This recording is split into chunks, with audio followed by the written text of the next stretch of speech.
So this equates to the Ten of Pentacles, which is happy home and family, but also long-term wealth and abundance. So yes.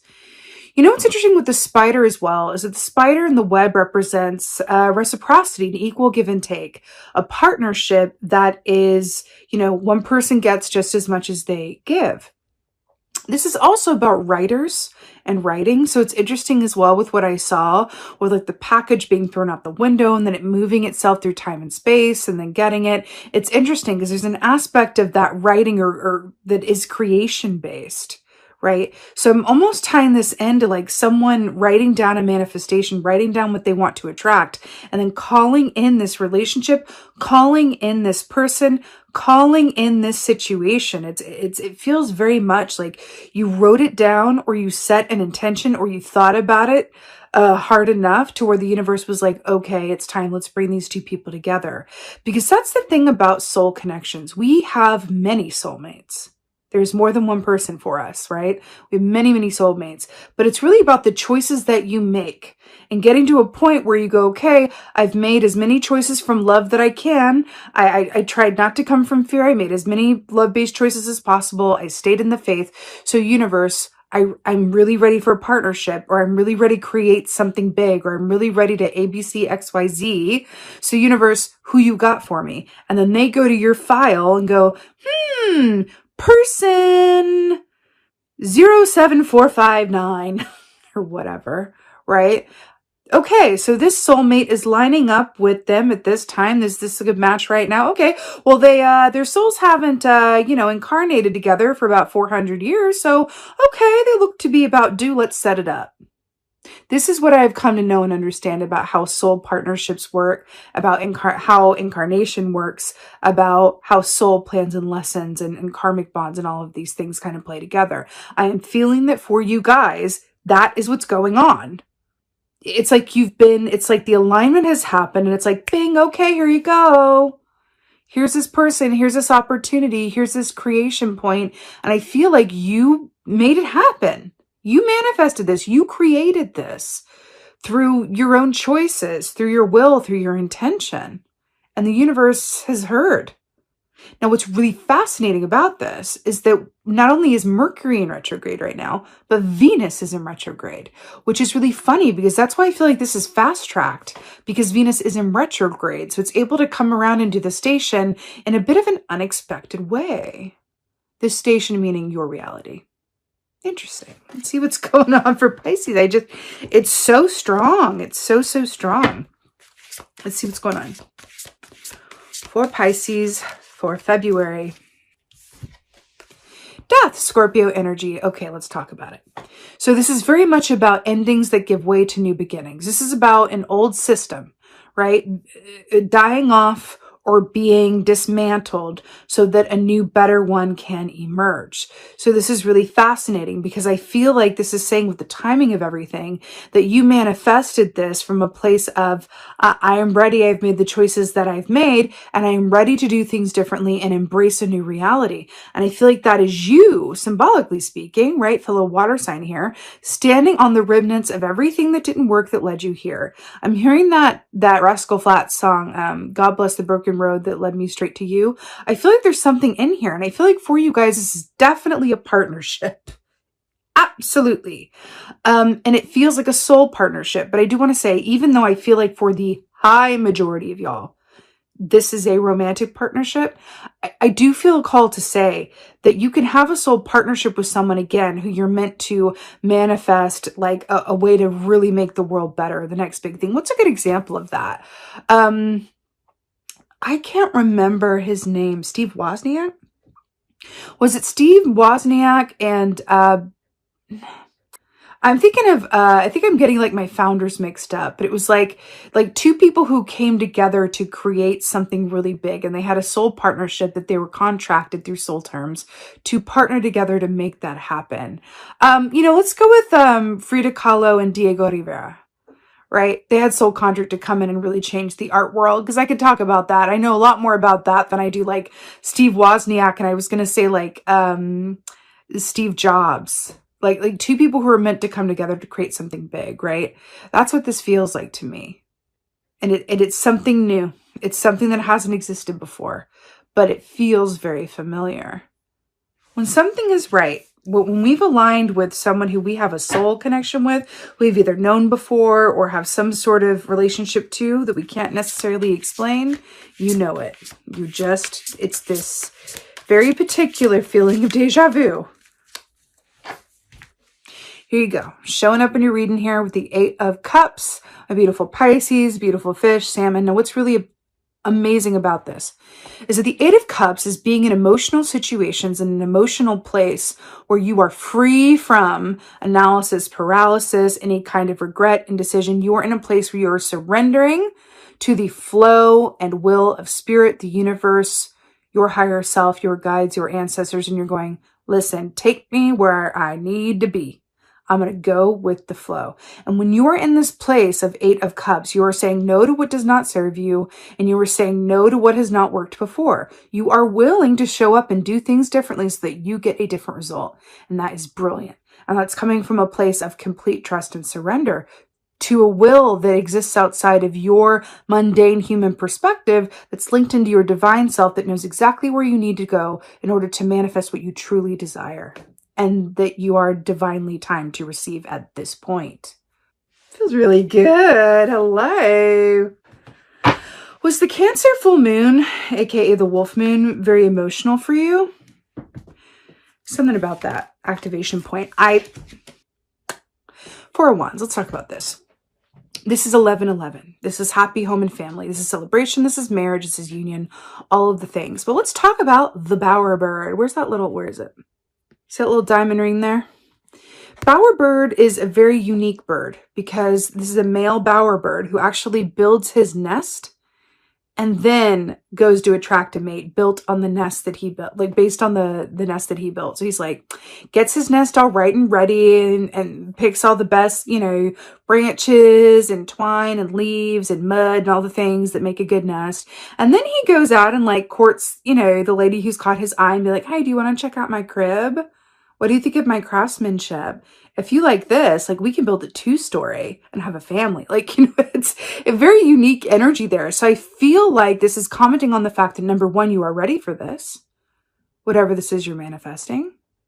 And number 2, I feel like there's an aspect of this that, again, with the 11:11 and the synchronicity, that says, in a way I'm surprised, but in another way I'm totally not surprised, because this feels really familiar somehow. It just feels that 11:11 synchronicity, like I've been here before. And this can happen in a lot of different ways. This, I feel like synchronicity is the universe's way of tapping us on the shoulder and saying, hey, you're on your right path. And hey, this is a significant time, so we want you to remember it. So it's kind of like the Matrix, where we've, kind of embedded these certain signals. Like, okay, when she takes a left on East 84th Street, she's going to walk past this deli that she's never been to before, but she's going to swear she saw it in a dream. That stuff. And there are these little signals for us to go, I'm on my right path. Okay, keep going. Or, I'm supposed to, there's something significant about this time. And you're about to enter that vortex with this month where it's like Mercury in retrograde, Venus in retrograde, but it's bringing you this stuff in a more expeditious and more magical way. So in a way, this retrograde is working for you in terms of manifestation points. Woo! Pisces, what is going on? Clarifier for death. Let's do it. Page of Swords, information, memory. It's communication as well. Remember what I said, that this is you standing on top of what hasn't worked and being willing to do things differently and all that good stuff. I feel like this Page of Swords is like coming in, and it's like having the information and the knowledge at the beginning of this month of February, where you're going, I'm going to stop doing that. I'm going to do more of that.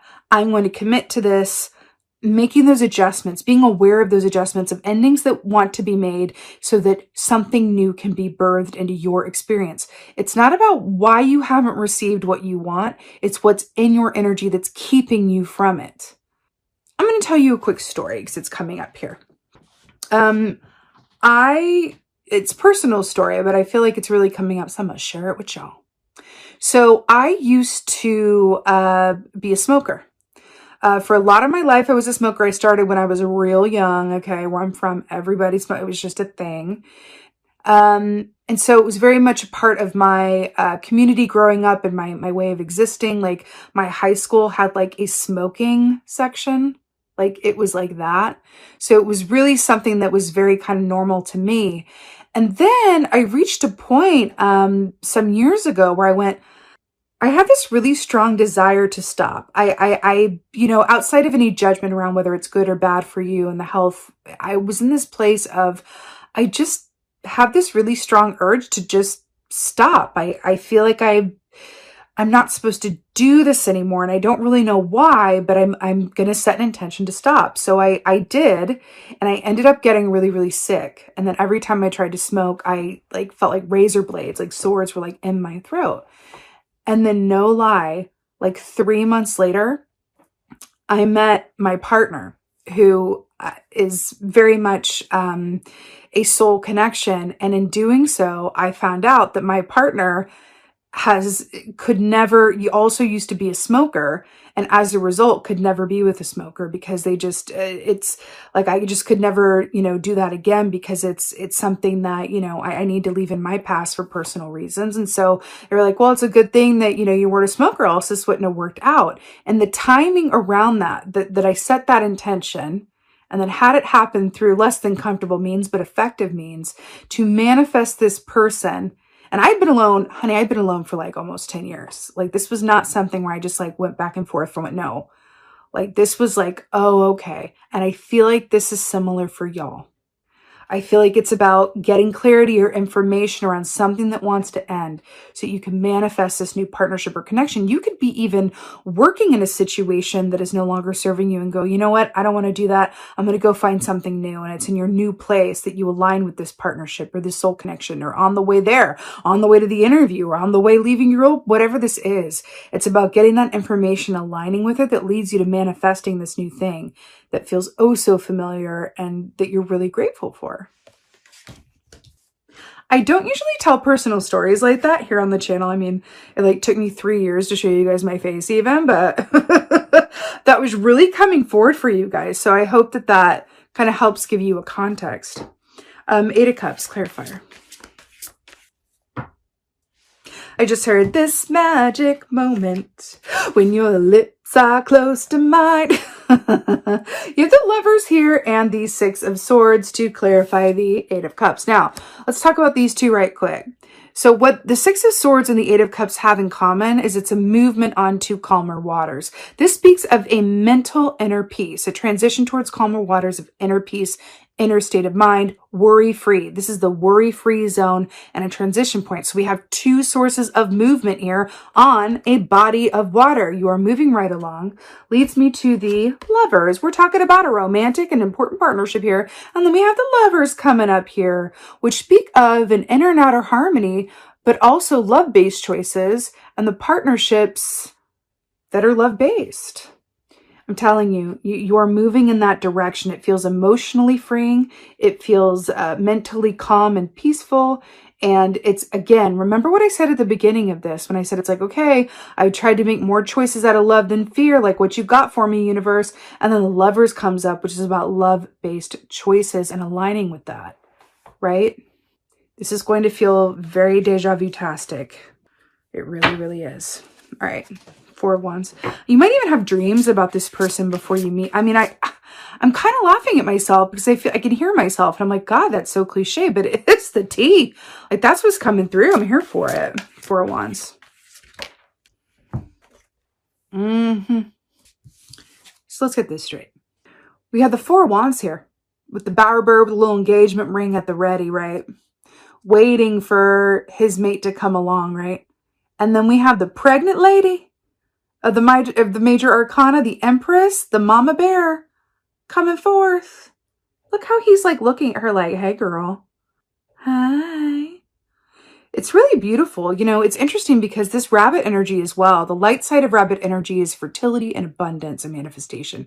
The shadow side of rabbit energy is fear and self-fulfilling prophecy. There's an aspect of you that is brave, and it's your bravery and your willingness to do things differently or release or remove, but first to become aware of what in your energy field is keeping you from manifesting what you desire, making those changes, and then calling in that abundance to your purely vibrational place, right? If you're willing to make those changes to manifest it and let go of what isn't working, right?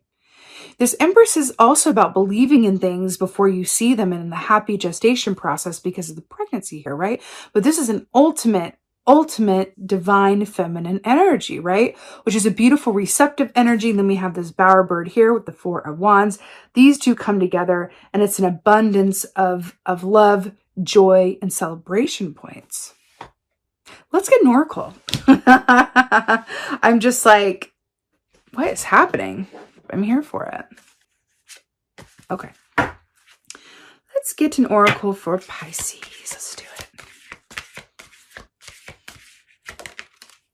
Oh. Y'all ready for this? Arianarod. So she says, life direction. Remember the movement? Fate. Talking about soul connections. Life direction, fate, karma, karmic ties, and autonomy. Have we not been talking about life direction, fate, all this good stuff? You know, it's really fascinating about her is what she's all about is understanding that we make the choices that we make, but at the end of the day, we will always find ourselves on our highest and best path if that's what we truly desire. If our intentions are good, that's where we're going to end up. And it's about surrendering over to that greater force of will and power to go, hey, what changes do I need to make? Or, hey, what information is there for me? Because this is what I really want. So I'm not going to go, when am I getting it? I'm not going to say, when am I going to manifest this person? When am I going to manifest this opportunity? When am I going to manifest whatever? It's no, what is keeping me from it? What in me is keeping me from being a vibrational match to it? Asking that question and being willing to make the changes around the information you get, and then practicing patience around the divine timing of it, right? Because what you're manifesting might not be quite ready, and then it's just about marrying those things all together, right? Or it could be waiting on you. But at least you know that you've not coming from a place of like, why isn't it here yet? But around, what can I do? What can I do to allow myself to be a vibrational match to what I seek? That's really aligning yourself with your fate, right? That's what it is. It's about aligning yourself with it into the highest potential that you are capable of, right? Because there's always a lot of potentials, but can we align ourselves with our highest and best potential for this given lifetime? And that's what this is.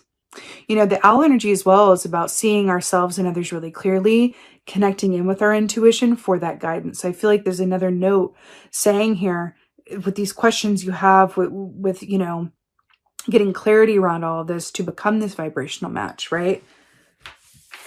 Be a co-creator with the spider energy here. Be a co-creator with yourself, with spirit, with the universe, whatever you want to call it, with your ancestors, right? Connect in with that intuition, right? Through the divine web, right? And say, okay, what am I missing? What do I need to know? Right? It's a really, I promise you, it is about going inside of yourself for all the answers that you seek. It really, really is. I'm here to tell you, it really, really is. Writing as well. I keep seeing someone writing an intention or writing a manifestation point. Writing something can be very, very powerful and magical. So I also see someone doing that as well and choosing to do it around a certain cycle of the moon or whatever have you. But that there's something around that, setting that manifestation and writing, becoming clear on it. And even writing down before bed, like as an example, like dear spirit or dear ancestors or dear whoever, dear highest self even. What is keeping me from manifesting what I most desire?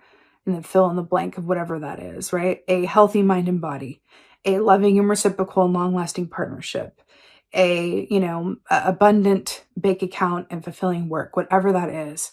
Fill in that blank, fold it up, like in the beginning meditation, that folded up piece of paper, put it under your pillow and then set that intention for clarity and then see what comes. And it may take practice and time of sleeping with that, but so you feel when you wake up, write down what comes to you. That's a way of being a co-creator with your own intuitive knowledge and empowering yourself around the truth that all the answers that you seek, dear Dorothy, okay, this is a Wizard of Oz moment, are truly within your own reach. And no one knows better than you.